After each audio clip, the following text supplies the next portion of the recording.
being played first pick or even in game 2. So these are very strong jungler picks, and of course, makes sense to set up your own jungler Source Walker for a nice carry game. Yeah, and it's also interesting because I believe the new patch came out yesterday. So I unfortunately haven't had too much time to play it, but there's been a lot of pretty big changes, especially going into those runes and masteries. I forget what they're actually called nowadays, but Okay, yeah, definitely the runes and masteries. The keystone, I think I saw Hail of Blades was getting buffed. yeah, Hillblade's got a massive buff. Yeah, because no one picked it anymore, so obviously it's going to get buffed. Syndra comes out. Another big buff on the patch was A Soul. So we're in a mage heavy meta right now. Just makes sense to see that champion more and more. Lux going to be picked on the opposite side here. This is, of course, flexible pick, but mostly seen in support role. But you know what? We could always see a mid Lux bring out the classics. Yeah, and then we are going to be seeing the Varus picked next.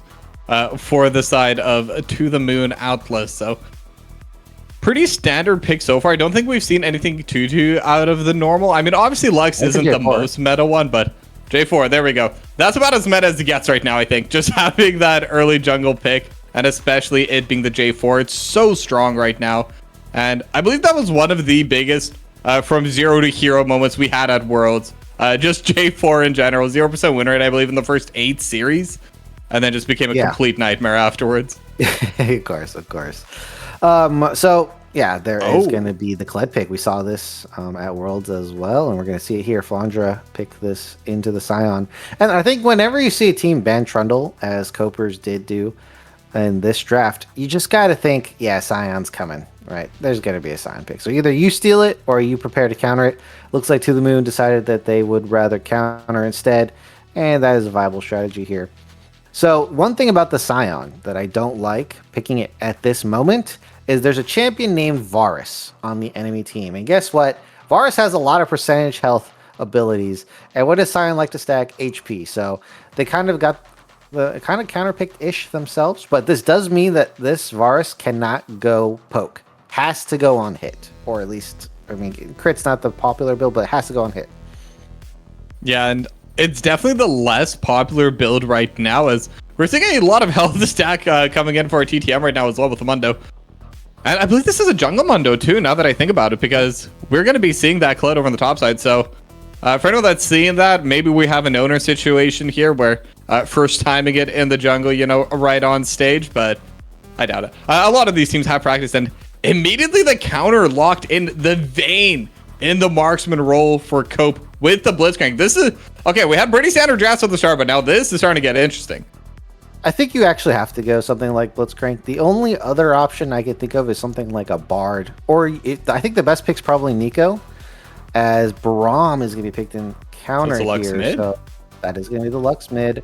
Varus Lux, of course, is a very strong lane, but once you see the Blitzcrank, you probably want to get some kind of engaged champion in. They're going with like a heavier defensive champion like Braum into the Blitzcrank, and there is a lot of sense in that pick there. So we see Vayne. You saw the health bars, and instantly Copers were like, give me the Vayne, one of the best percent health damage 80 carries in the game to match with that Varus.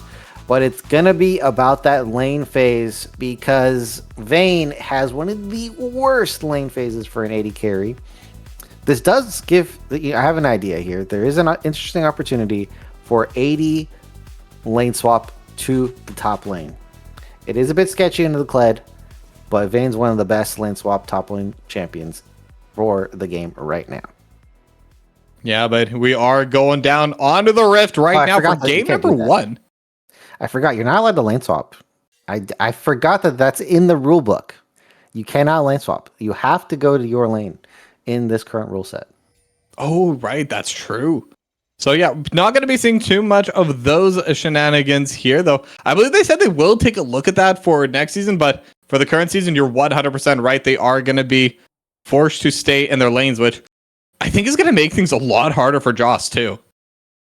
Yeah, I mean, the Kled matchup is going to be rough. But Scion, I mean, not very many matchups that work for Scion. I think the only one I can think of off the top of my head is like Malphite. Scion actually does beat Malphite pretty handily. So most of the time, it's about that scaling factor, and we're going to see it in this game here because they also have Toka playing Syndra in the mid lane. Yeah, and with the scatter of the week, maybe they'll be able to find some extra plays later on, but I'm more interested about the bot lane more than anything else because with the Lux, it's not a very interactive lane, especially once she's able to just basically one-shot the entire wave. But bot wave, I think that's where we're going to be seeing a lot of this action this time around, especially with the Blitzcrank there. So the J4 pick comes in huge here because you can gank Lux really good, especially once you're level 6, and super effective ganks against Varus as well. Oh, getting Prio. I did not expect that. I think they respected the Blitz hook a little too much. Varus really should be dominating this bot lane. That's a great start for this Vayne already, just getting the level 1 push.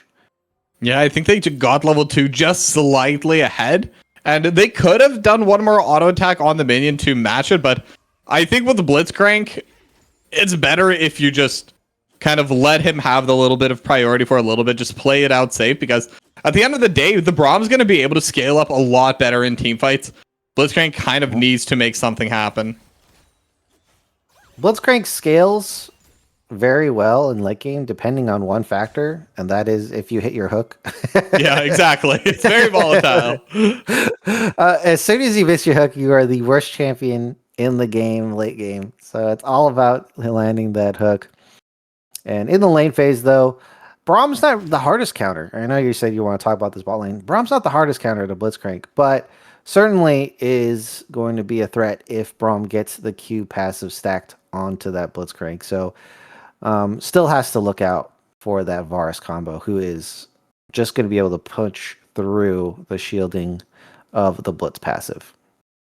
Yeah, and interestingly enough, we haven't really mentioned this yet, but most of the time we see either Arcane Comet as the keystone for the Varus if it is going to be that poke Varus, or we see the Lethal Tempo if it's on hit. But we have PTA this time around, and I'm wondering what your thoughts are on this. That is interesting. Does improve your laning, better laning, especially early game skirmishing as well. PTA is kind of seen more like support team fighting because you give your team bonus damage when it procs. I guess top lane Varus also likes to go the PTA. So maybe just taking some top lane lessons down here to the bot lane. I think Lethal Tempo is probably the best, though. I mean, into Scion, most damage, that's what you want to go for. Yeah, for sure. But we are seeing a few aggressive posture moves coming out from Source Walker, who has streamer mode on, so that's why he's just going to be saying Jarvan the Fourth there. That's interesting. Yeah, it's been a very fun time recently with one streamer mode got introduced. A lot of players just really like having that on, even when they're on broadcast. It's a bit unfortunate we don't get to see their names, but we know who they are. I mean, I guess that means like if you get clipped in this game, you could just there's plausible deniability. You know, oh, that wasn't me. That was a sub. Yeah, no, that was my little brother playing on the keyboard. Like it wasn't me. I swear I never do that. Yeah, that wasn't me. But that also means you don't get any credit if you pop off. So hey, it's a two-edged sword.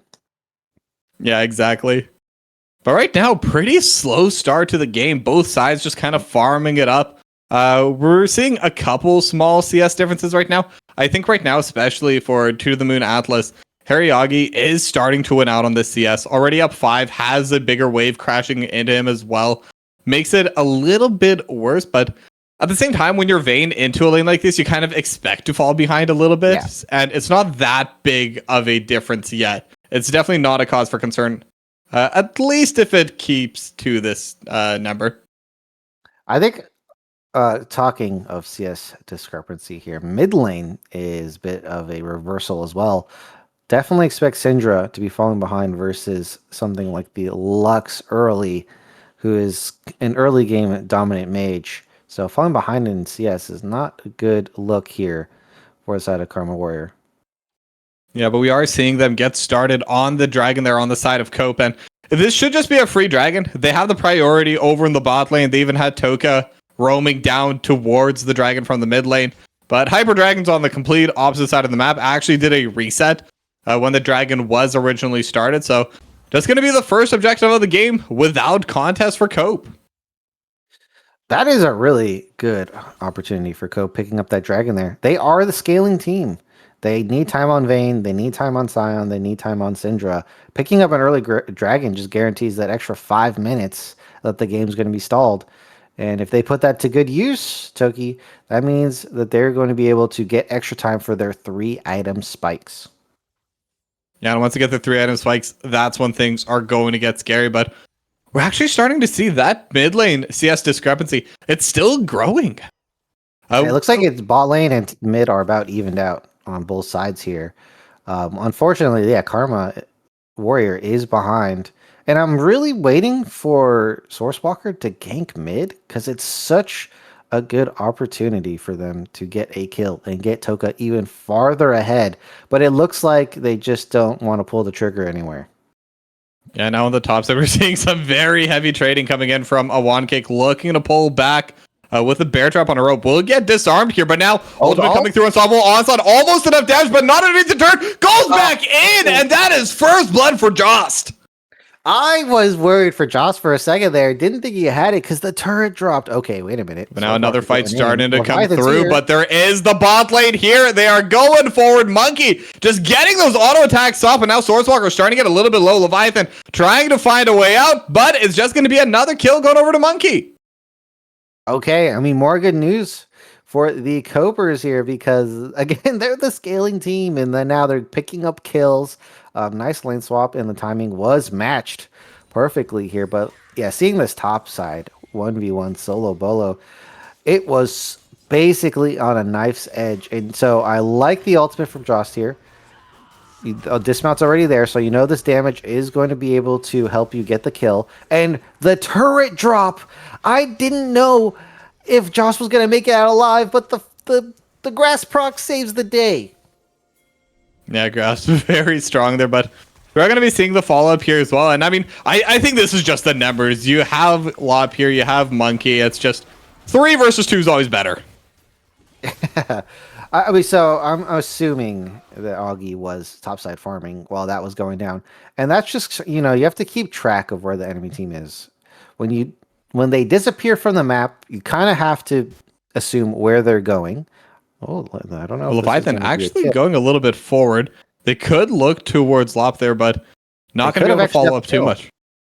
Yeah, I think they had level 6 at Chain of Corruption. I'm actually a little bit surprised Harry didn't use it.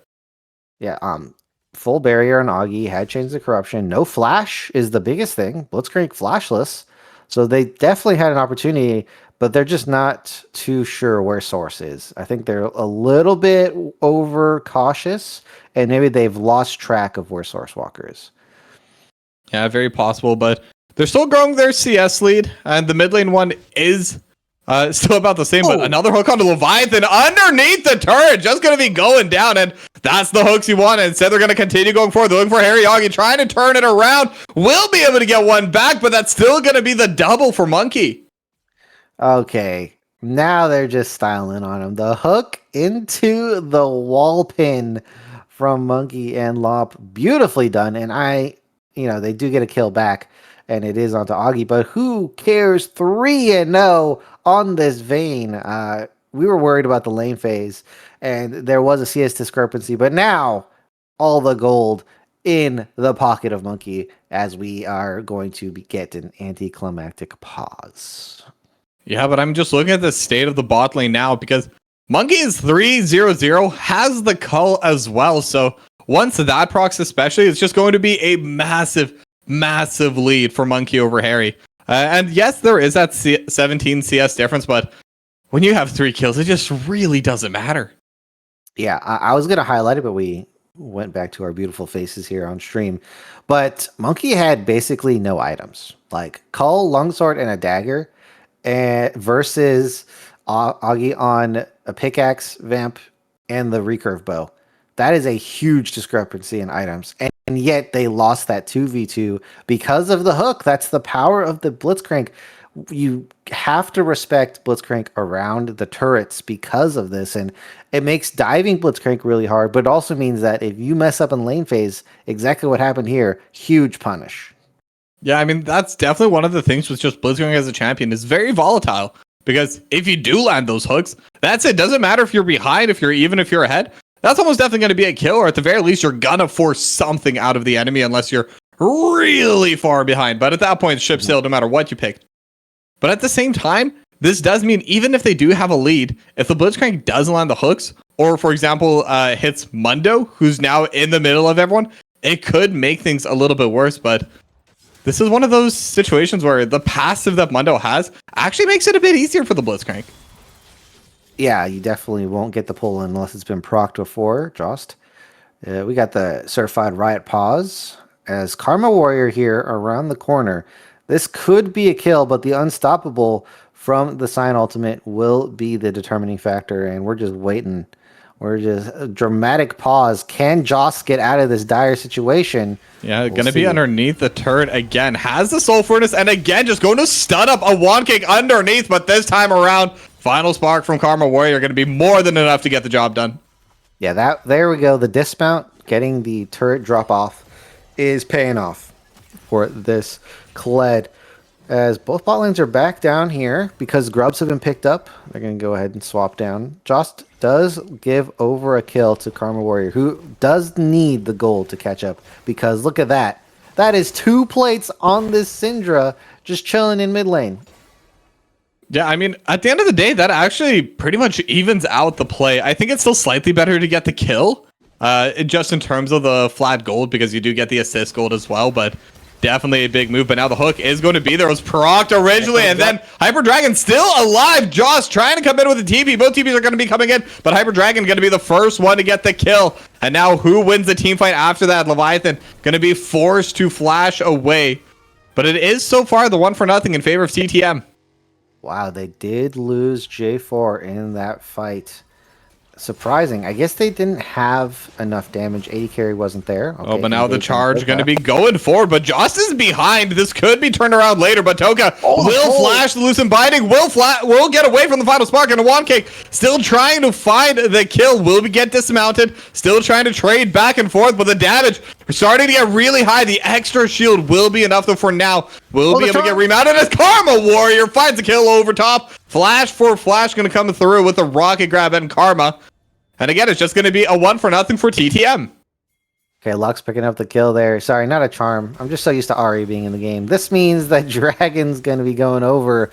Toka really wanted to TP back so they can contest this on the revive for Source Walker. And we're going to get a little bit more of an extra skirmish. Yeah, Leviathan just going to get taken down, but looks like Hyper Dragon still looking for more. Source Walker's flash is going to be proc, but the damage coming out of Karma Warrior is so high, it's more than enough. And again, Source Walker will come right back and just go down again. Okay, Toka's here with the TP, but yeah, that's gonna be another kill. Eclipse J4. Okay, all right, Source. I mean, your argument's gonna be Mundo has a lot of HP. Eclipse is going to help get that chunk, but it looks like you've lost a lot of survivability from the normal. The normal build here, so unfortunate that they are going to drop another kill. So just taking a look at the gold, evened out here, Toki, as we have 3 kills now on Karma Warrior. So Vayne versus the Lux. Lux is definitely going to be dominating that for quite some time. Oh, but now we're going to have the proc coming through, and instead Lop looking for the backline, looking for Harry Augie. Will be able to land the rocket drop, and now Monkey going to get stunned up, and that's going to be enough for the kill. And now Lop is the only one still alive. They will be able to have Winner's Bite coming through. One more on, and it's a double kill for Harry. Yeah, a bit of overconfidence. Really thought that they didn't have to worry about the ult back from Augie and Leviathan. But guess what? You can't fight them head on just yet. They need to play that a little bit better. And now this game has just completely turned around. What looked like a guaranteed win for Copers if they just sit back, relaxed, picked up the free scaling, has now turned into, oh, they might be getting hands diffed. Yeah, just a little bit. I mean, that was a really nice fight for them in the bot lane for TTM.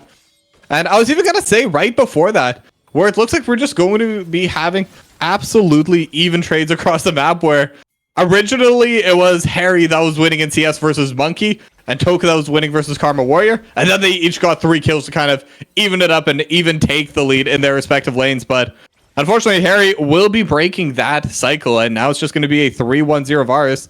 But now, potential gank at the top side, but a really nice ward from a wand kick going to prevent that play from really coming to fruition.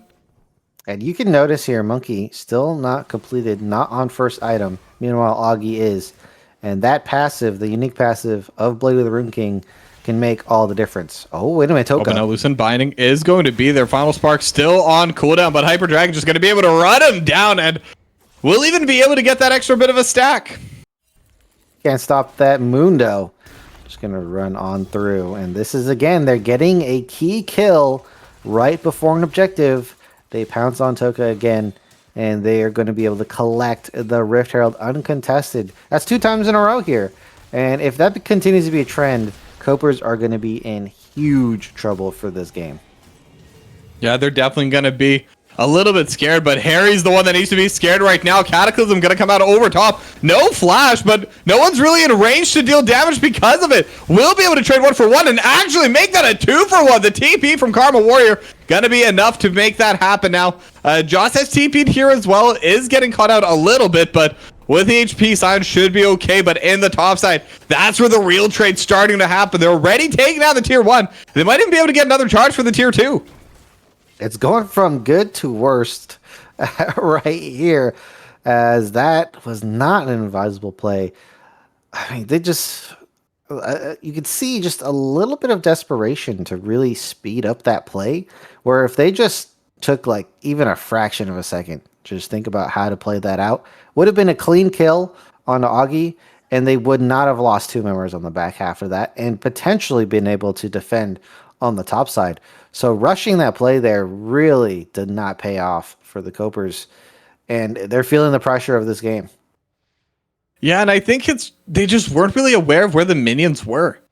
And I think that's the main issue, because they got the Cataclysm on Vars. They knew he didn't have any flashes. Great. If he can't flash away, he's stuck there. But so what? The Jarvan's not going to be able to one-shot him. You need Monkey to be able to hit out over top, or you need to kind of let Lob get that free rocket grab. But Lob did not have that angle, and in fact, when he did the rocket grab, he pulled him even further away from Monkey, and then there's just no DPS to follow up the play. Yeah, I mean, part of the Cataclysm combo is you just Vayne E them into the wall right there, and they weren't able to pull that off.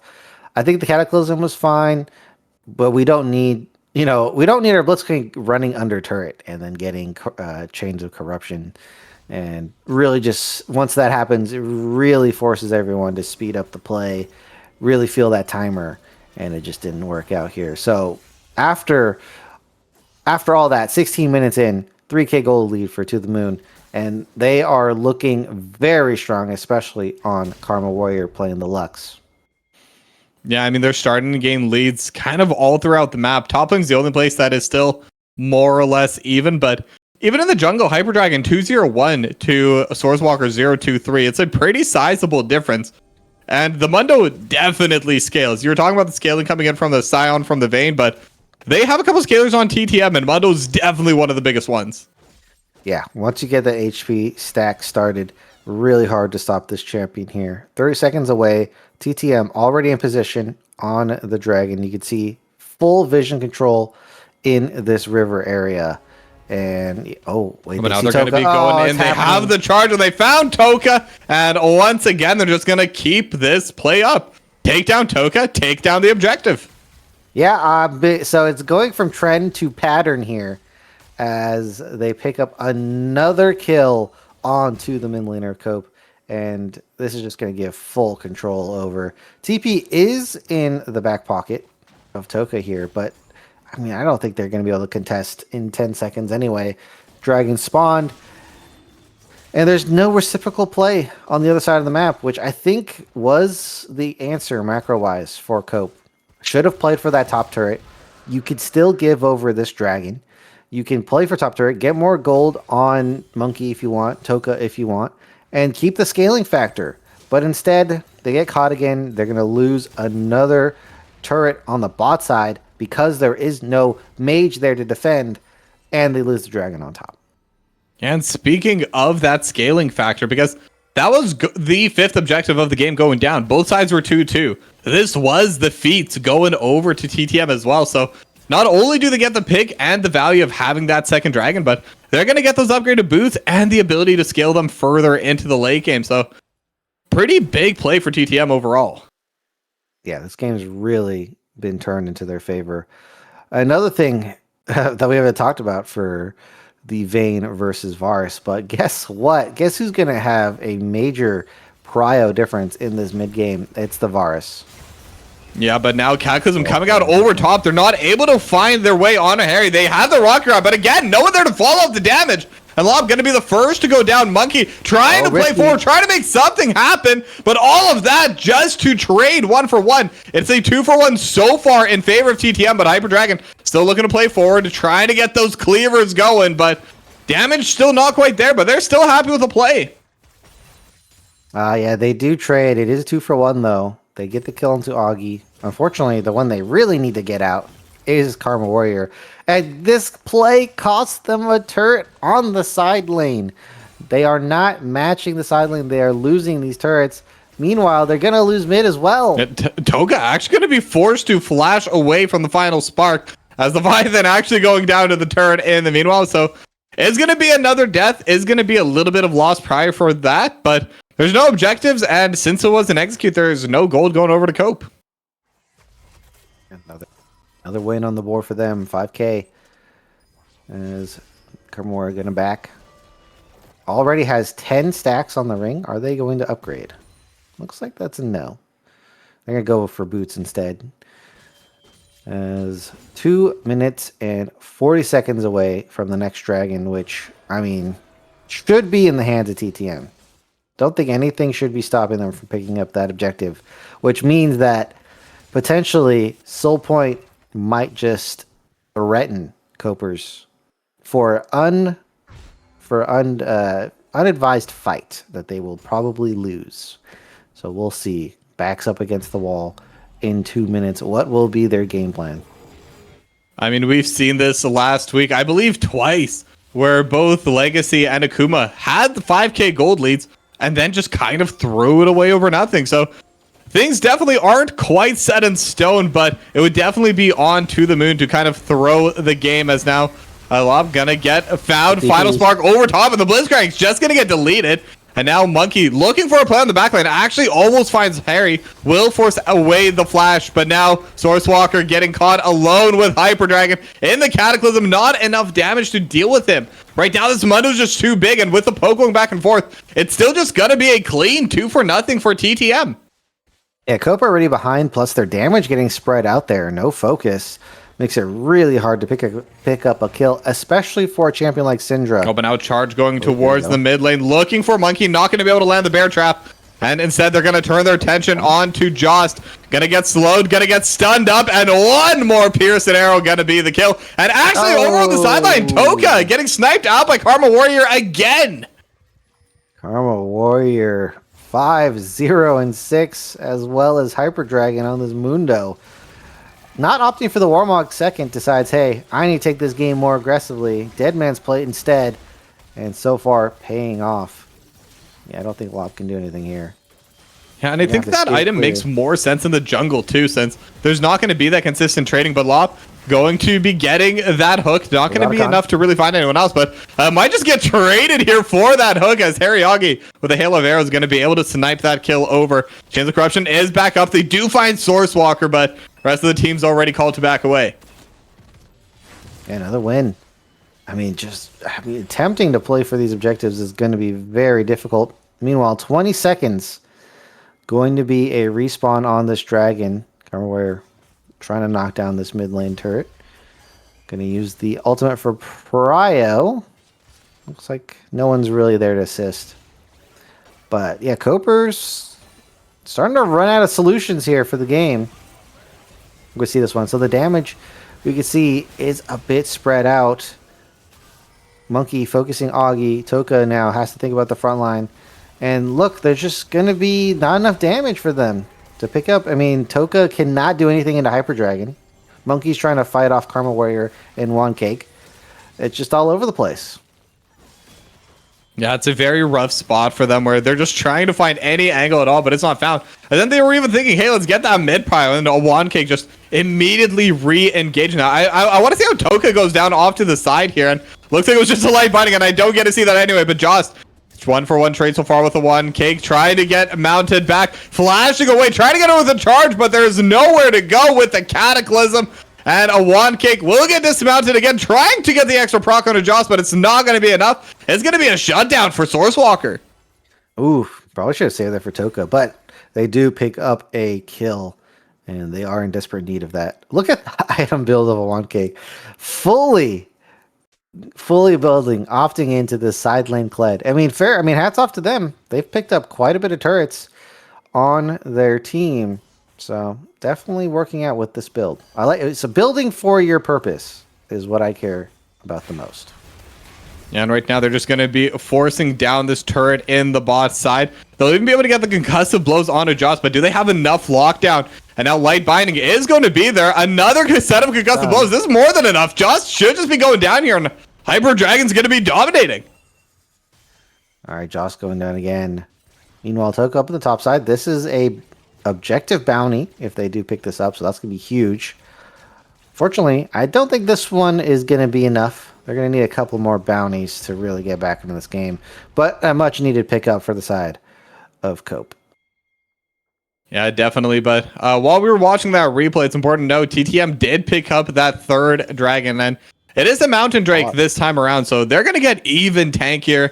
And when you have members like the Braum, even the Kled's gonna get a lot of value out of it with the current build. And Hyper Dragon, they're going to be so hard to kill. Yeah, Hyper Dragon's on 3 items here.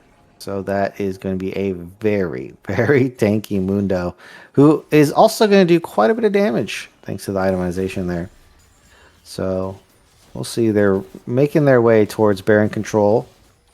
Should be easy for them to set this up. Yeah, they already have their vision line out. We're even seeing the book has been bought by Karma Warrior, now going to be at 12 stacks on the Medjai, so going to be in a very strong spot to continue the snowball. And I believe with 3.5 items, if they're able to find a light binding onto Monkey or Toka, or at this point maybe even Sourcewalker, they can just one-shot him, but instead it's going to be the charge in the back line, Glacial Fissure over top of everyone, and Cataclysm's there from Sourcewalker, but it's not enough. If anything, it just keeps Jost contained. And it's going to be another 2-for-0 as the Rocket Grab almost finding Harry, but just slightly off to the side. Nothing going to come to fruition. Oh, it's a good stun. Oh, yeah, they're looking for Karma Warrior. Leviathan trying to back away. Will be forced to flash, but the stand behind me at Unbreakable really keeping Karma Warrior alive. That could have been a very dangerous situation. And they're just going to pull the Baron. Do they have the health bars with this, though? Oh, they have it in spades. Karma Warrior trying to play defense here.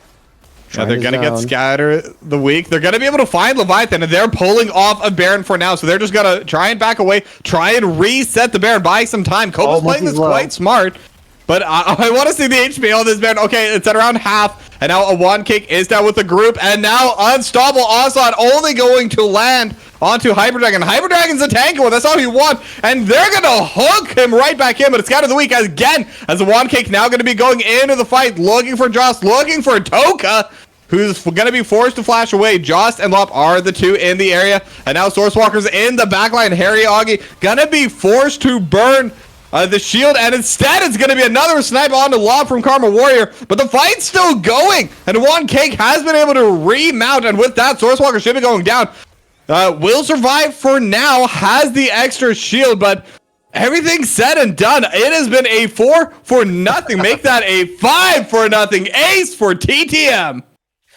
Yeah, that's just going to be an uphill battle to play for that Baron there. And TTM get the ace. They're going to pick up the Baron quite close on their back line. But guess what? Mundo full HP is not worried for a second here. They could chain this into the soul very easily after they reset. And now Copers, they're out of scale time. This factor that we brought up multiple times from the beginning, well, they have ran out because this game is coming to its end pretty soon. Yeah, I think at this stage, they either need to get some monumental hook coming in from Lop, or more realistically, their only hope of winning now is if To The Moon Atlas make a giant mistake. And probably not even that. They need to make a series of mistakes for them to be able to get back into this one. But again, their team name's Cope. Sometimes you just got to believe the enemy's going to do that. I think they're going to need to swap the Cope for Hope in this one. Cope is one after. Cope is after you lose, right? So that's the Coper mentality is after you lose the game. So they're going to need to hit that up after this soul gets popped. Dragon Soul, probably the best one to be picked up. Mountain Soul here. Just going to make it even harder to take out that Mundo. Toka is not going to be able to burst out anyone with the extra shield plus the defensive MR stats. Yeah, but now Charge coming in towards the mid lane. And again, they found Toka and is just going to be getting shot down again. And Toka's just been caught out on loop 0-6 and 1 on this Cinder right now. Only 1 KP in the entire game. And they said this was first pick worthy. And it is getting punished hard in this game. Yeah, now they are going to be looking to end the game here and now, but it's so difficult for Cope to approach. The poke, the front line is so strong. Glacial Fisher finds Joss, and now the Source Walker is going in. Wolf at the Cataclysm on 3, but do they have the damage? Source Walker going to be the first to go down, but it doesn't even matter. A 1K going to go through the backline and take the game for TTM. Didn't even look at that team fight that was going down. Said, I'm going to just win this game. I don't need the rest of you. Objective secured, a 1K. You're knocking down the turrets in the side lane. You knock down the Nexus to end the game as well. Just deserved for your efforts. But let's talk about the rest of that game, because at first, I mean, you can even look at the gold graph here. It looks like it's going to be a really swell game for Conduit, but after that one moment of weakness, it's just all TTM for the rest of the game. Yeah, definitely. And I think one thing we need to note here as well is, like, it looks like just a slight blue bump there, but that was a pretty solid lead for a little bit. I think they were up 2 or 3K, and at that stage of the game, that was a lot. It just looks super small because of the massive hill that TTM ended up getting at the end there. Yeah, 13K gold to win that match. But I mean, it's rough, and I think that's the issue with their composition. Even if they are ahead, because they still need time to get those items, they didn't have those big power spikes they needed. Yeah, I think they didn't really play for the scale. You know, when you have a scaling comp, you just go, oh, you know, you just throw out the scaling comp, and then you just don't lose, and you can win at any point in time. No, you got to play for the scale. You got to be smart. Okay, play the opposite side of the map.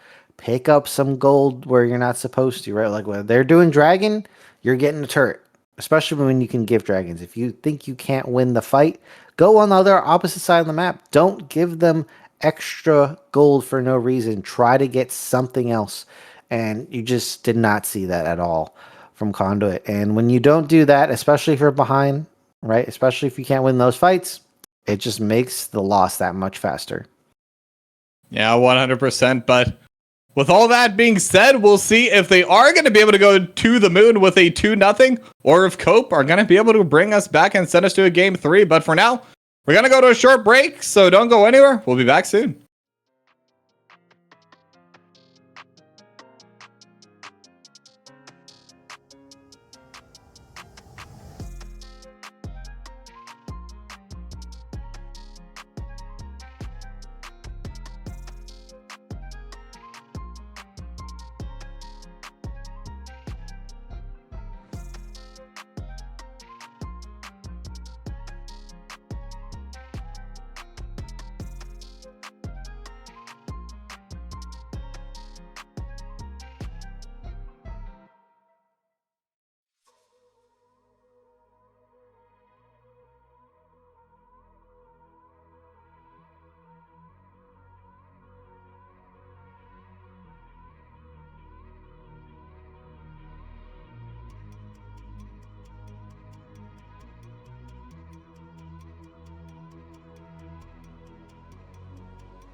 And we are back for game 2 between Conduit Copers and To The Moon Atlas. Once again, my name's Tokabi, and joining me is Crims. And what do you think Cope need to do for game 2 in order to be able to take it? Well, definitely if you're going to draft in a certain way, you got to play towards that style, right? And if they want to play something more aggressive, then certainly, you could start drafting like the J4, playing those champions. I don't think they really took advantage of the J4 too much, who's really known for like early ganking, right? Everyone knows J4. Everyone's like, oh, level 2 gank, got to be careful of that. Or punishing flashless champions on level 6 on the Cataclysm. Didn't really happen too much, so maybe not their style, really. And also, the first pick Syndra I don't think it's a first pick kind of champion, if you ask me. If you're going to do that, maybe pick something like an Orianna instead. That champion's just completely busted. So just some better priorities. Otherwise, I think it was kind of just more about the play that they had in the game. All right. Yeah, I mean, I think it goes without saying, and this isn't even a flame or anything. This is just facts. Toka did not have a great game that time. So hopefully this is something where it's just game 1 jitters, maybe just warm up, and not a bad day overall. Because, I mean, Toka's played well before. We've seen Toka play on cast before and perform quite decently. So I'm hoping this was just a one-off, and maybe that on its own will be enough for Cope to get back into this.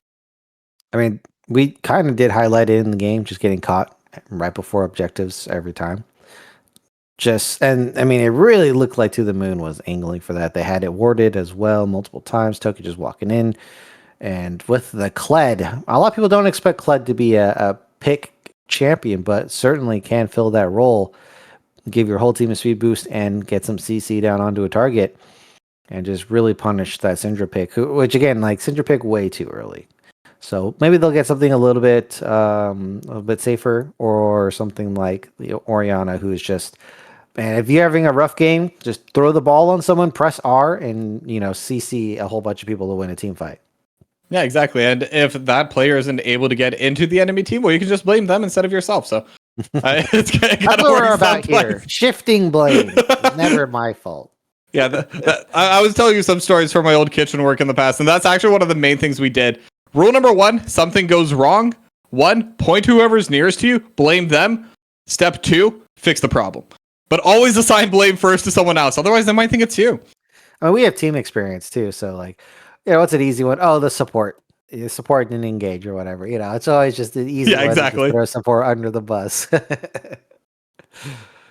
But with that being said, I mean, like I said, in game number 1, it was very close for the first 7 to 10 minutes, and Sourcewalker definitely wasn't as aggressive as you may have liked. But the rest of Conduit, they were farming up pretty well. I mean, there was definitely a moment where Monkey was pretty far ahead too. So they definitely had possible win conditions if they were able to play through them. But like we all can see, we are now in draft, and Rise Band, that is a very new one. Definitely new to the draft here, but not new to League of Legends and Pro and competitive. Definitely is a high pick ban champion, especially when it can be played. So a lot of meta bans coming through. Of course, we always know Master Yi. That's just going to be a Sourcewalker special. Get that out of there. And Rumble as well. I mean, Rumble is so crazy of champion to still be in the meta, consistently being banned or picked into melee. Like anytime you have a melee champion, Rumble just completely destroys them in lane. And definitely tough champion to navigate around. Yeah, and we're seeing a couple of mid bans coming through after that as well. The Aurora banned away by To The Moon, and Victor banned away by Conduit. So definitely lowering the amount of blind pickable mids there are. Like I said, Orianna still in the pool, and Yunara going to be the very first pick going over to TTM. Now, Yunara very strong still. Very good early aggressive champion. Okay, the slows are definitely going to hurt Yunara in the early game here. I believe so. Halo Blades is back. So is support Ashe back in the game? So Halo Blades wasn't actually changed for ranged champions. So okay, yeah. So I believe it went from 140% to 180% attack speed for melees, but it's still keeping whatever the old value was for ranged. So no, I don't expect it to be that, but Is every keystone going to have a range modifier on it eventually? At this point, why not? I'm excited to see some of those like Guardian range debuff, you know, like I think that's the main ones we're going to be looking out for this time. Okay, I'll start coming on through. So we have a full bot lane reveal. Jax, Source Walker likes to play Jax, makes a lot of sense. Lilia, not auto attack based, and also is very good anti-tank. Gonna be picked up here. Nautilus, I guess they just want something to just say, Yunara, you are not going to be doing any DPS because the Nautilus ultimate is coming through. Don't want to leave it up to skill shots, and it makes sense. Yeah, and I think it's also not a bad tool into the Lilia either. Like it's never going to be something that kills her, but it is going to be something that's just going to force her to leave the fight for a while, because the depth charge is just going to keep chasing you no matter how fast you are. One thing though is, as a Lilia player, sometimes Nautilus is like free HP, so you got to be wary of that. Champion like Leona, Nautilus, low DPS, high health pool champions. As second round, first pick. So they haven't revealed mid lane. Now they are in Hui, who is a very difficult champion to move from that mid lane. Super good wave clear, lots of range. So we'll see To The Moon if they pick something extremely aggressive to counteract this Hui. Yeah, now they are going to be locking in the Cassante in the top lane for To The Moon Atlas. And one question I have right now, so we do see the Jax, but do you think this is going to be top lane or jungle? I think it's just jungle. I don't think there's any question about that. Maybe they do a switch here. I mean, yeah, I think it's just going to go jungle here. Top lane, Cassante, Kayle is a counter that you don't often see in competitive. It just takes way too long, right? You need level 16. It's kind of like old Kassadin. And so needs a lot of time. But Cassante, very famous for being hard at punishing ranged champions like the Kayle, who is going to need to level up to level 6 to become ranged to get that punish, but certainly is going to be a good pick overall. And here we see the full drafts. I like the Cassante pick because you can see Nautilus, Jax, full engage counter right there. You could just wall them off.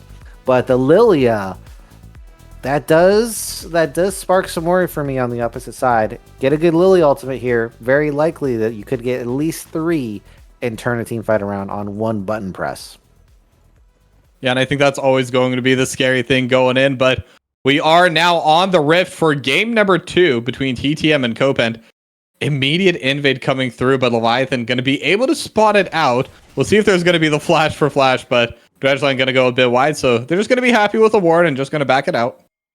Yeah, by the way, so the Ashe Nautilus bot lane should be very dangerous early. So if you get hooked and then that arrow comes to slow you, there is no escape that you can do. And especially some champions like Alistar, who basically do nothing level 1, it's going to be very hard to navigate this lane phase from level 1 here. So I believe Monkey and Lop should be in full control despite the Yunara pick.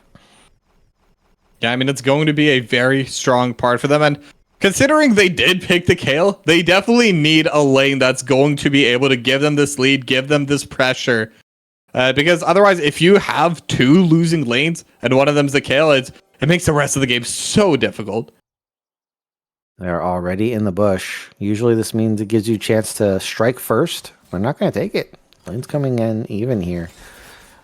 Nautilus, though, going to be a lot stronger. Yeah, I'm surprised they didn't lay down any poke damage with the Ashe W.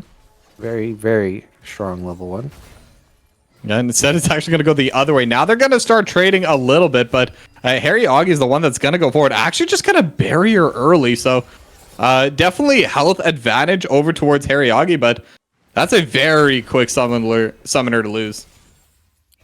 Definitely using it to get prio that they otherwise wouldn't, because Monkey opts for the Ghost instead. Gives chase down and runaway capabilities from a champion like Lilia here. So that is going to be prio, though. So definitely something an Alistar would like to have. Yeah, and with a triumphant roar, Harry's going to be able to heal back up from that as well. So it's actually going to give them a little bit of extra safety in this lane too. Because yes, they can definitely be run down, like I said, with that dredge line combo, as we can see here. But if they have the health advantage, they're going to be so hard to kite into. Yeah, they're just not really landing the poke. Looks like this might be pretty good lane for TTM here. Top side, Jost has the wave exactly where you want it in this matchup, right on the edge of the turret range. So Jost so far doing a good job on the top side, landing accordingly here, as both junglers just going to be full clearing for now. Yeah, both junglers just going to be trying to get those levels. I mean, Lilia definitely wants level 6. The Lilting Lullaby, such a powerful tool when getting those ganks off. And same with Sourcewalker. Jax can do a little bit more early. Obviously, the main CC tool he has is the Counter-Strike. We'll have that available, but I don't think you'd necessarily need to make an early play happen if you're on the Jax. Yeah, Jax definitely activates earlier. Definitely can play more aggressively. And Hyper Dragon's probably waiting for... you definitely want Faded Ashes ASAP. And then after that, getting the Leandries is pretty much your next goal to win the game. Meanwhile, Jax can just gets the Phage, good to go. Yeah, but the Faded Ashes is cheaper. So we are going to see Hyper Dragon already with that item, as Sourcewalker still needs to wait a little bit. Now the top lane, we're still going to be seeing this trading, but I feel like Just might actually be winning on this. Third and Tofu Strike is the dangerous one, and it is going to land from a Wand Cake. We'll get the Aftershock product. Pathmaker as well will force the flash from Just. Yeah, definitely still have to be a bit cautious. Nice stop of the recall there. If there's no man, and Sourcewalker coming in from the side will force the flash of a Wand Cake as well. Counter-Strike is there, but again, with the Pathmaker, we'll be able to get back out of safety. He will not yield. And so that is going to be the flash for Cope. Both top laners going to be flashless here. TP's coming in quite soon, I have to imagine. Josh almost level 6. It's going to make a huge difference in top lane there once they take over.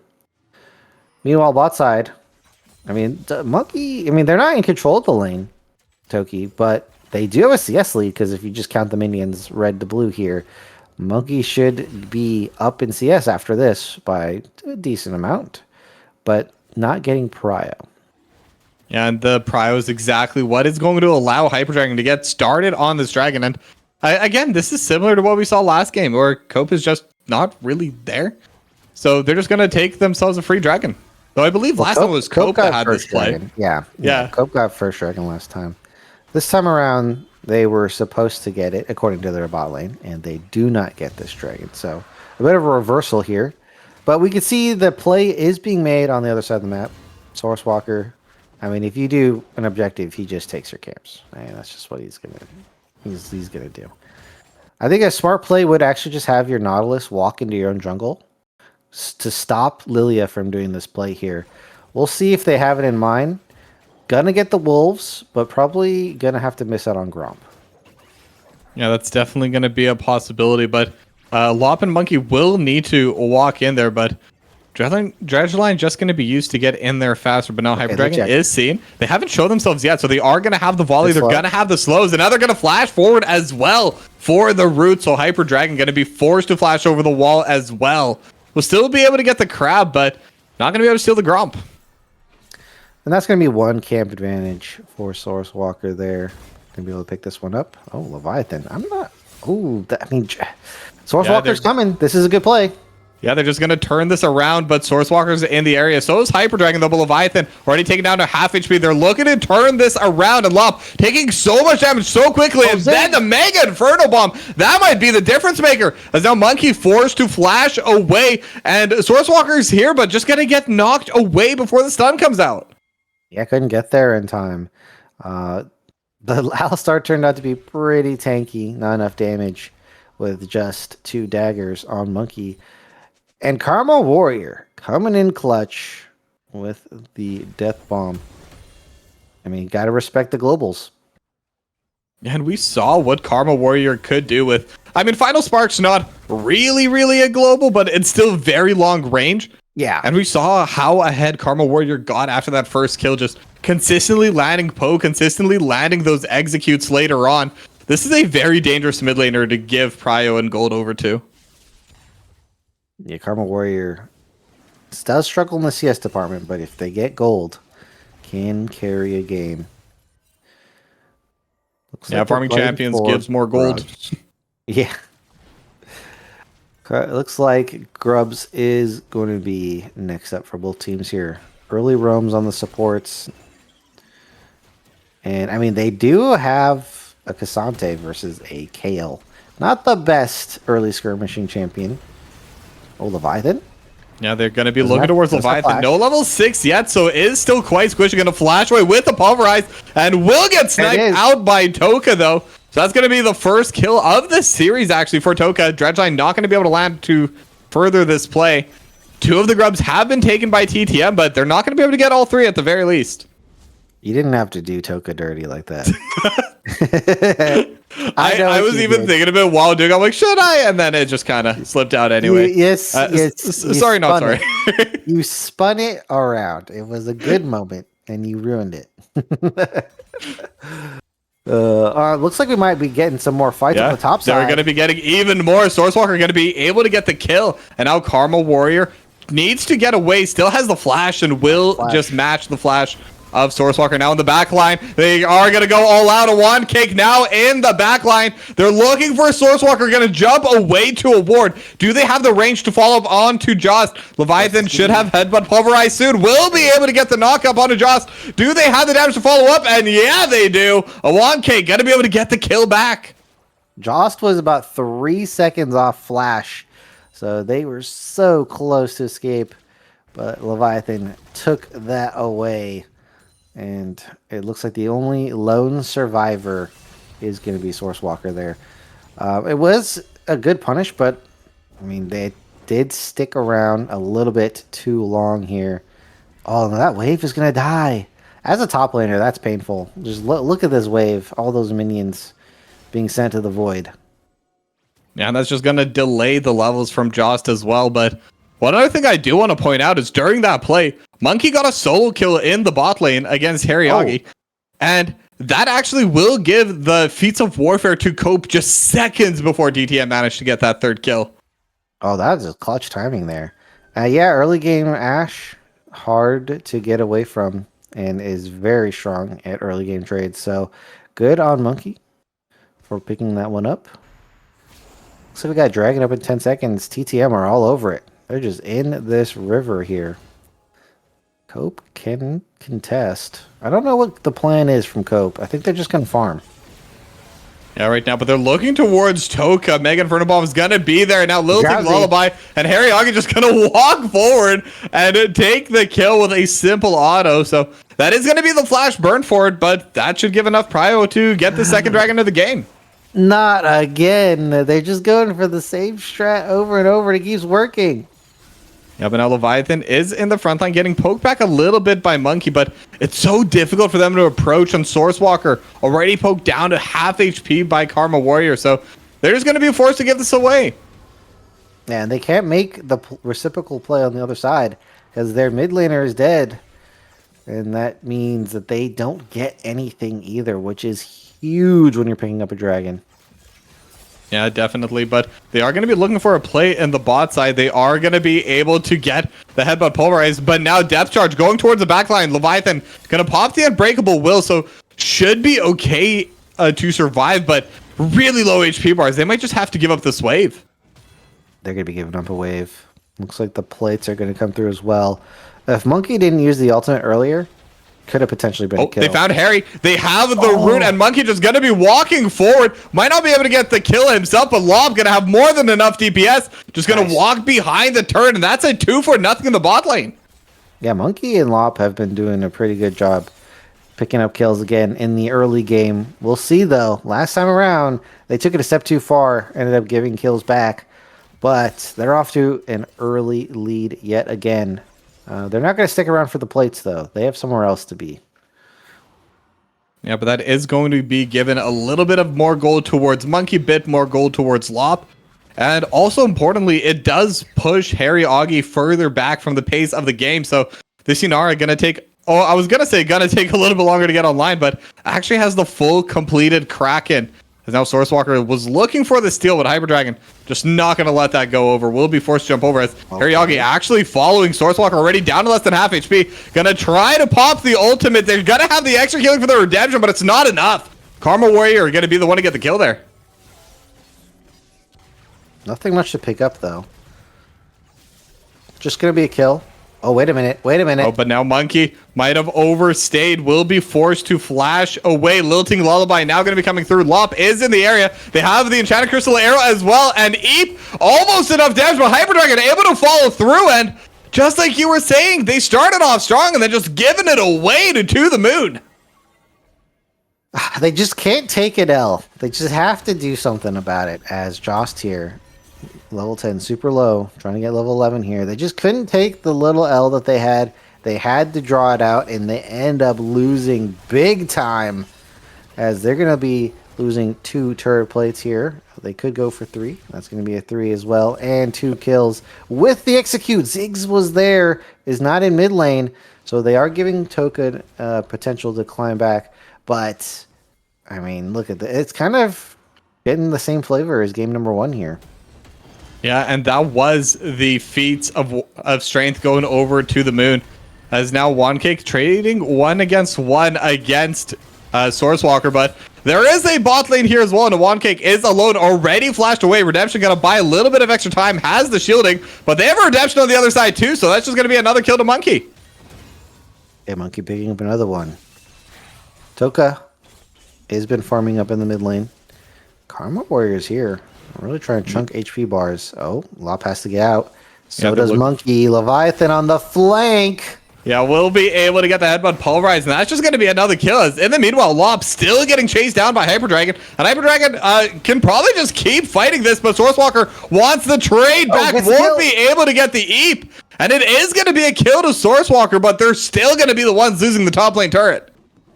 That is the Trinity Force completed. Huge power spike for the Jacks. But unfortunately, a lot of team members go down in the process there. And still, Karma Warrior with the big bounty on their forehead. Once again, are we going to get the same performance that we did in game number 1? So far, it's looking like that will be the case. But Cope have some things to say about it. Joss level 11, getting closer to that level 16. But it's still a ways away. They have to buy more time. And guess what? Dragon number 3 spawning in 45 seconds. And again, I don't know if they can fight for this one, Toki. It would be very risky, because if they lose that, game might be over. If they win, they get a lot of time. Yeah, and it's one of those questions, but Just did hit level 11. It's not the level 16 a massive power spike quite yet, but it does mean that the KO at the very least can do something now, Leviathan. As the Leviathan might be getting caught out a little bit, but just going to be a bit of poke. Unbreakable Will going to come through. Same with the depth charge onto the backline. Enchanted Crystal Arrow, bit by bit, they're just burning down the cow, and they're going to have a little bit of barbecue. Toka able to get the kill over top, but now in the backline to OneCake, able to find a little bit of an angle, but not able to follow up as Monkey. Will dodge away from the final bouncing bomb, and actually gets the flash from Karma Warrior. Very risky for your AD carry to be separated like that, but they end up getting out alive.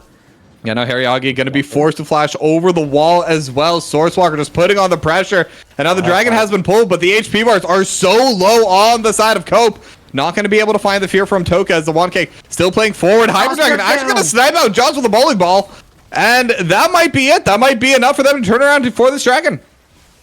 Toka does still have a lot in the kit. Unfortunately, they are going to turn around, and I mean, it's kind of, I mean, they do lose the dragon, they do pick up 1 kill, but still not ideal for Conduit here. Riftchild is spawning, they're going to have the better back timer.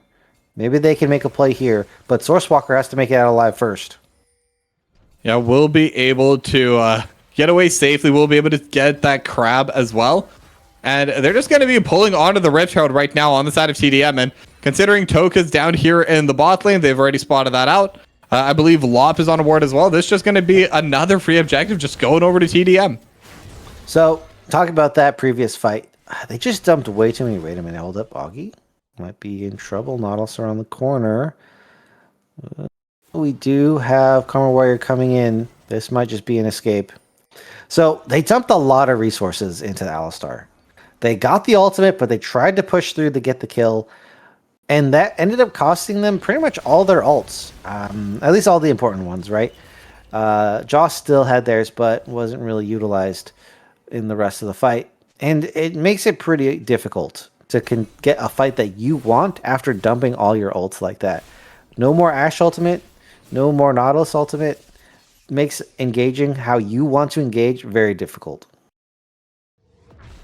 Yeah, they use so much on Leviathan, and then at the same time, they are still behind overall on the play, so they're just not able to follow up anything else. Maybe if they followed up onto Karma Warrior with that depth charge that Lop was able to throw away, maybe they could have found a play, but the range is just so difficult to approach because Karma Warrior is just so far back.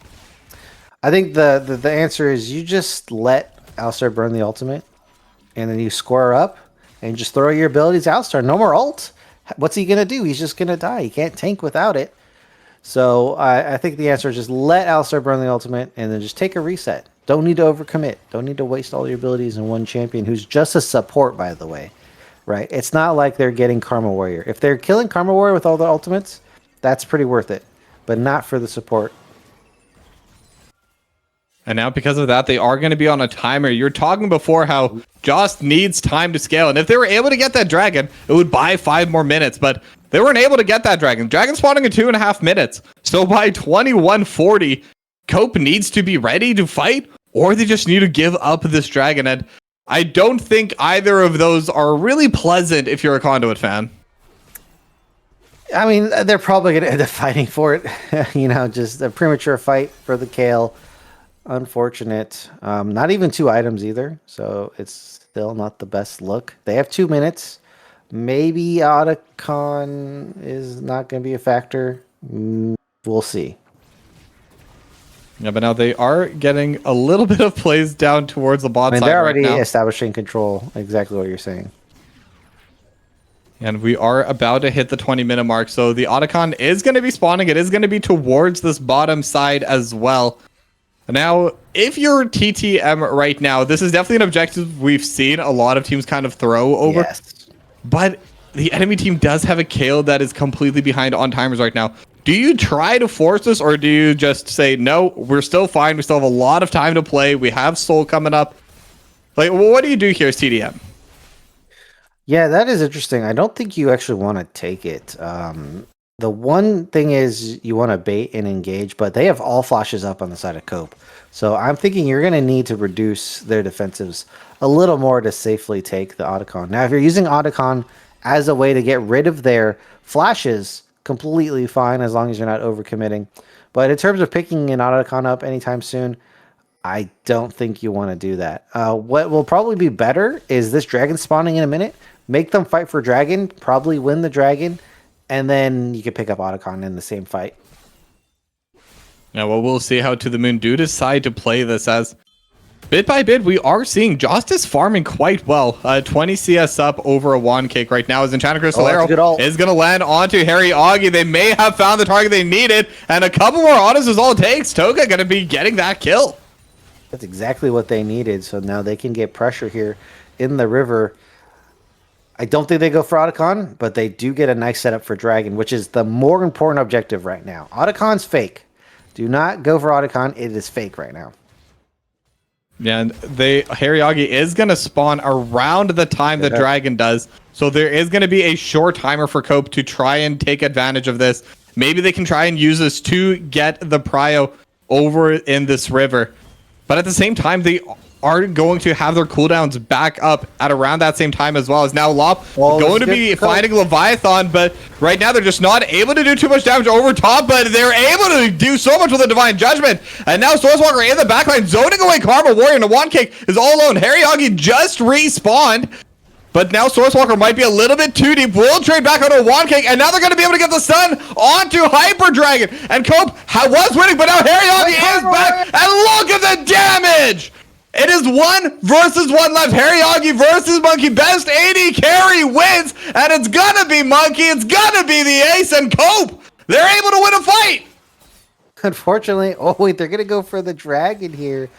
Oh, and a Leviathan has spawned. Can Monkey get this? I don't know. Not that much lifesteal in the kit. It's looking really sketchy. Oh, the redemption! Oh, redemption! But is there enough time? 4K left. Leviathan's already on the way. China Crystal Arrow Divine, little bit of time. Go, Monkey, go! Can Leviathan steal this? No! It is going to be the Monkey there, so they're going to be able to buy 5 more minutes. And now Space Gliding through Project Ash, and they can learn from Monkey, as there is going to be another kill to cope. That is exactly what they needed to get a foothold in this game. Bought themselves tons of time. They might even hit level 16 here. This fight is a great angle. I know they started onto Leviathan and he has his ultimate to reduce the damage, but guess what? There's no AD on the side of TTM here. So this is just going to be a 5v4, and that is a beneficial fight. And this fight being close is already going to be good for Cope, but the fact that they also get a bunch of kills onto their carries is just going to be the cherry on top. Now, Karma Warrior does so much here with the bombs on the back end of this one. Unfortunately, Monkey's able to flash over, pick up that kill, as we have Oddcon going on right now. It's dropping about half. Pretty sketchy to pull this off right now. This might just be a bit too far. Yeah, this is where the fun really happens. They are going to get the death charge actually onto Leviathan. Unbreakable has already been popped. And now Lilting Lullaby in the backline, but Divine Judgment going to keep Monkey alive for a little bit. They're going to trade some kills back and forth. The Wand Cake's gone, and it is 3-4-2 so far in favor of TDM. They have no smite. Make that 4 kills, and that's going to be the Otacon going over to the moon. And now Joss going to be in a dangerous spot as well. Hyper Dragon trying to run him down. Just needs a couple more hits, and with Eep, they're gone, and it's an ace for To The Moon. Okay, they get the Otacon. And yeah, Karma Warrior has to be reckoned with. This Ziggs does so much damage from so far away. Artillery mages really are not fair. And, I mean, trying to fight this front to back, unfortunately, for Cope is not the angle. Look at the Drowsy. Look how safe their backline is in this situation. Really need to dive through, but it's just not possible. Yeah, it's so difficult for them to actually approach this fight. And Divine Judgment, it was kind of used onto the backline where it was really just Leviathan dealing damage. May have gotten a bit more value in the front line with Joss, but frankly, I don't think it even would have made a difference. To The Moon is just so strong right now, and they're just gonna... With the 3-man Lilting Lullaby, I think the fight was just over then and there. And they're going to walk with the objective with 2.5k gold lead as well. Yeah, the Mega Inferno Bomb with the Lilting Lullaby combo is very, very potent here. And that's what I'm saying. They have to hit the flank, get involved in the backline, stop Karma Warrior from just free DPS. Otherwise, I don't know how you're going to win a team fight here. Baron has been started. They're making headway. Yeah, TTM just going to be pulling the objective. They're trying to push the pace. Just going to be TPing in, but is still only level 15. As now they're going to get the Enchanted Crystal Arrow in the backline, but can they actually contest onto it? Lob going to pull up the depth charge, dealing a lot of damage. The man found Ariagi, and that's going to be a kill, and that's going to be a stolen Baron. They're going to be able to get it on to Cope. They get a Wand Cake in the top side as well. Hyper Dragon going to be looking to trade something back, but taking so much damage, getting run down. Monkey just needs one more hit, but the deer is too fast, and now Monkey could be in a dangerous spot. Karma Warrior going to be able to get the kill. The Dredge Line does land, but there are no cooldowns available from Toka. Leviathan going to be the one to go down instead. But overall, it's a 4 for 3, but Cope get the Baron. I think they are happy with that. Oh, I mean, again, the key to this game is stalling. Guess what they just bought themselves? More time. I do think they should have ran away as soon as they got the Baron, because that would have been huge gold influx if they survive with that. But here is the problem with TTM. They are not zoning the right members. Look at where Sourcewalker is. Look who is not distracting the enemy jungler right now. They are completely leaving this open for Sourcewalker to steal this. And yes, does get the Heroic Martyr Smite. And now I think they should run away. I think Cope 100% should run away here. They opted in this fight, feeling themselves a little bit, but it was a huge mistake because they lost a lot of Barons. Yeah, they're going to lose a ton of Barons. Overall, it's definitely still their win overall, but they didn't have to give back what they did at the end. And I think that's exactly the point you're trying to make here, where sometimes, like I said, take the L, take the W as well. You don't always have to force for more, but now Dredgeline going to be able to find Hyper Dragon in the backline. Do they have the damage? Depth charge as well. They're going to stun up, but Lob going to be the first to go down. Swords Warrior going to fall, and look at the damage in the backline. Karma Warrior again with all that AoE. It is a 3-for-2 in favor of To The Moon, and that should be their dragon.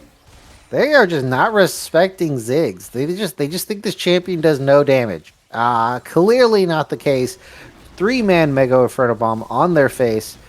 And, oh man, they're going to get the dragon off the back of that too. This is just, this is so much whiplash in this game.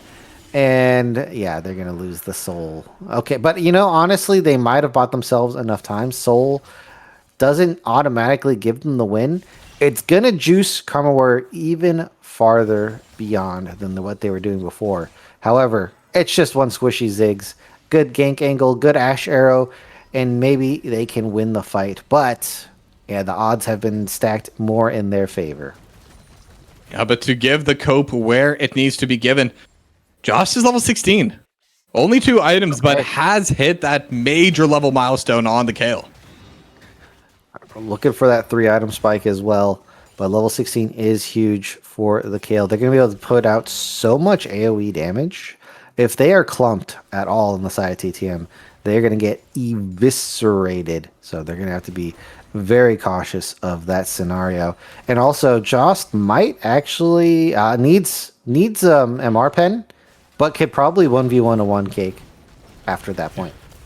Yeah, but they are going to be able to find a 1 cake, though it may have looked instead that Toka's the one that's getting caught out, will be forced to flash, but even the edge damage, more than enough, and now 1 cake has found Monkey. They have the depth charge, it'll buy a little bit of time, and now Jost is here, will be able to take down 1 cake. Sourcewalker still alive, trying to run back, gonna look to turn on a Harry Augie, and that's going to be forcing the flash, and now Divine Judgment buys more time, and Leviathan almost goes down, but the redemption, more than enough, and Jost is a threat, but Jost may have gone a little bit too far. They're trying to trade back and forth. Everyone is solo. Dredgeline finds the back line, and I'm not even sure who's winning anymore. Hyper Dragon still chasing forward. It's 3 versus 2. Make that a 2 versus 2 as Karma Warrior is godlike, and it's a 3-4-3. Everything said and done. Karma Warrior must have been storing up a lot of karma because they are carrying game 1 and now game 2 on their back. Solo Monkey gets sniped by the bombs again. Karma Warrior has done that multiple times. I think we know what champion will be banned into Karma Warrior in the future. I think we have a feeling that they will never be playing this champion again. Yeah, and I mean, we haven't really talked about their scores too much because, again, it's pretty obvious. Karma Warrior and Hyper Dragon, they're doing well. But I want to take a moment to talk about their kill participation. 27 out of 30 on Hyper Dragon and 26 out of 30 for Karma Warrior. These two have been everywhere across the map. Yeah, they have a very strong mid jungle duo. I mean, even in game number 1, that's how they won. That is their bread and butter. And right now, they're pulling it off yet again. And Observer's baiting us there. I thought Leviathan may have been going for a play, but nothing going to be coming to fruition. But bit by bit, we're still seeing Jost, level 17 now, going to be able to get a turret alone in the top side. That'll be even more of a gold injection into this Kayle. And we're already seeing this. Jost is dealing a lot of damage in these team fights. But the next few objectives are going to be even bigger. Baron going to spawn in 30, and then in 2.5 minutes, it's going to be the Elder buff. And I think that's where we're really going to be seeing a big fight. Yeah, that is... I mean, if the Baron doesn't end it, that will. I think the problem Jost is having is they're just not able to free hit in any of these fights. Karma Warrior just throwing the abilities past the team fight to stop Jost from auto DPSing. And that is really cutting down the Kayle DPS in these team fights. But if there's ever a moment, Toki, for Jost to get free autos, it will be Destruction. Yeah, exactly. And Shadow Flame now going to be completed. Jost is finally on those 3 items. And Baron's going to spawn. It looks like we're just going to replay the exact same thing. It's going to be immediately pulled by To The Moon. And now the question is, how's the fight going to go? Leviathan immediately going to pop the Unbreakable Will. And they do get the Baron on To The Moon. But what about the fight after? Is there even going to be one? Because they're just trying to play back. And looks like To The Moon learned their lesson. There's a lot of ultimates being used, but they're not going to push a team fight just yet. Mid lane turret. Oh, It goes wide.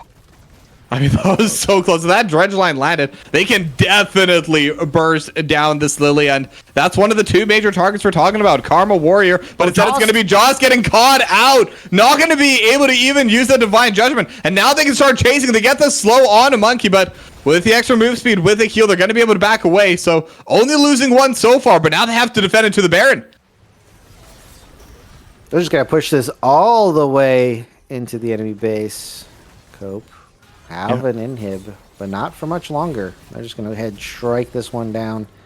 To the Moon might be looking to take this to the Moon. They're going to look for the end of the game. And actually, Lilting Lullaby is going to land on a Monkey, but the QSS going to be able to cancel that. They need to fight right now. Cope, you have to go. But can they even start this fight in the backline of Wand Cake, just buying so much space, buying so much time? One more auto is all that's needed. And to the Moon, they're going to win this series 2-0 off of one pick. Oh man, they are gonna pick it up. Back-to-back victory. I didn't expect it to be a 2-0. And to be honest, you could see here, even though they were dominant in game 1 after they got the lead, you could see this in game number 2 as well. There was opportunities. There was moments for Cope to pick up the win here. They just couldn't pull it together. And I mean, to the Moon, hats off to them. Once they get the lead, they knew how to close out the game and a way more dominant faction. I mean, 100%. And I think the fact this was a much closer game, I credit where credit's due. Toka played significantly better in that second game. Wasn't caught out as often, was able to find a lot of individual plays as well. But at the same time, Karma Warrior just absolute insane performance in game number 1 on the Lux and insane performance in game number 2 on the Ziggs. I mean, there's really not much to say negative about his play today. I mean, for sure. What else can you say? Karma Warrior did it all. I think we're gonna have to give a nice, second-hand trophy runner-up to Monkey on the side of Cope. Yeah. Because in game number 1 and in game number 2 did look like the hope for their team. But unfortunately, there's just too many other factors in the game to really get the carry. And you could call that factor Karma Warrior because they're just too strong. Yeah, 100%. But with that, to the Moon Atlas, they're gonna be able to keep their playoff dreams alive. I believe with this, don't quote me 100%, but I do believe Cope will no longer have a chance at the playoffs for this season. I believe now they do lose on the tiebreakers. For everyone else that is above them for the top 4, but to the Moon, if they can keep up this momentum, and they looked really good today, they might just make the top 4. Yeah, it was a good showing, especially against the team the same score. It's a tough running, so if they cut down on some of their in plays, to the Moon, they could be basically a dark horse in this playoffs run that's coming up soon. And the more they power up as well, let's just be honest. Sometimes a team needs time to really mesh well. And then once they figure out something really good, they could just run the whole tournament. Yeah, well, we'll see if To The Moon can take us to the Moon and get their playoff spot and maybe even go further, because next week is the final week of the regular season. Be sure not to miss that. But for tonight, we are going to be ending things here. My name was TokuB. Joining me again is Crims. Thank you very much for watching, and definitely don't miss next week. Have a good night.